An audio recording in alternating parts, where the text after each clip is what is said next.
नमस्कार मित्रांनो, स्वागत आहे आपल्या लक्ष्मी विज्ञान यूट्यूब चॅनलवरती. आपल्या चॅनलवरती आपण सरकारच्या विविध योजनांचा परिचय करून घेत असतो आणि त्या योजना शेतकऱ्यांच्या संदर्भामध्ये असतात. दिव्यांग व्यक्ती असतील, महिला असतील, विद्यार्थी असतील, या सर्व लोकांच्या संदर्भामध्ये विविध अशा योजनांचा परिचय आपण आपल्या यूट्यूब चॅनलच्या माध्यमातून देत असतो. त्याचप्रमाणे आज या ठिकाणी महाराष्ट्रातील बचत गटांना त्यांच्या खात्यामध्ये किती पैसे जमा होणार आणि पोकरा योजनेचा फायदा नेमका बचत गटांना कसा होणार, याची संपूर्ण माहिती आपण या व्हिडिओच्या माध्यमातून पाहणार आहोत. त्यासाठी व्हिडिओ शेवटपर्यंत पाहणं. आपल्या चॅनलवरती जर तुम्ही नवीन असाल तर प्रथमतः आपल्या चॅनलला सबस्क्राईब करा. मित्रांनो, ग्रामीण भागातील महिलांचे सक्षमीकरण करण्यासाठी आणि शेतीला आधुनिकतेची जोड देण्यासाठी राज्य सरकारने एक मोठा निर्णय घेतलेला आहे. ग्रामीण भागातील महिलांचे सक्षमीकरण करण्यासाठी आणि शेतीला आधुनिकतेची जोड देण्यासाठी राज्य शासनाने एक मोठा निर्णय घेतला आहे. जागतिक बँकेच्या अर्थसहाय्याने राबविण्यात येणाऱ्या नानाजी देशमुख कृषी संजीवनी योजना पोकरा टप्पा क्रमांक 2 अंतर्गत आता महिला बचत गटांना कृषी अवजारे बँक स्थापन करण्यासाठी तब्बल 24 लाख रुपयापर्यंतचे अनुदान मिळणार आहे. या योजनेमुळे शेतीमध्ये यांत्रिकीकरण करण्याचा वेग सुद्धा वाढला जाणार आहे.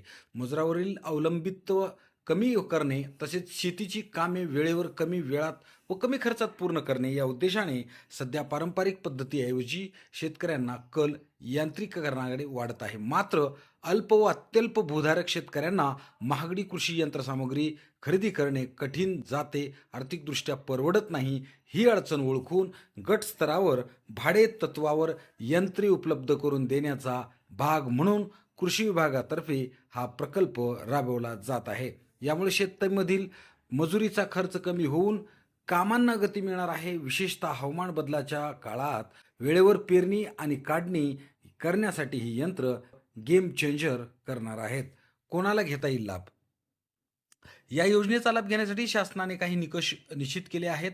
पोकरा योजनेत निवड झालेल्या गावातील उमेद किंवा माविव अंतर्गत नोंदणीकृत महिला बचत गट ग्रामसभा योजनेसाठी पात्र आहेत. शिवाय बचत गटांमध्ये किमान 10 सदस्य अनिवार्य करण्यात आले आहेत.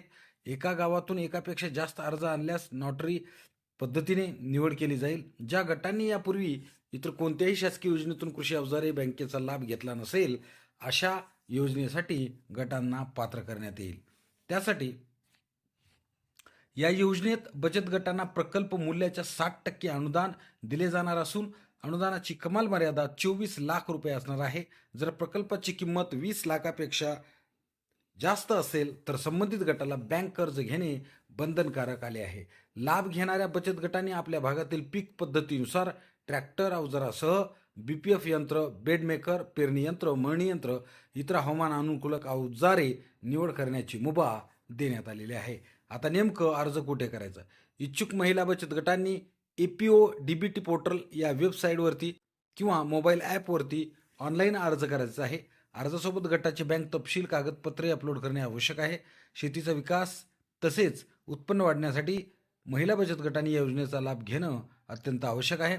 माफक दरात सेवा उपलब्ध करून द्यावी असे आवाहन आत्माचे प्रकल्प संचालक अभिमन्यू काशीद यांनी केलेलं आहे.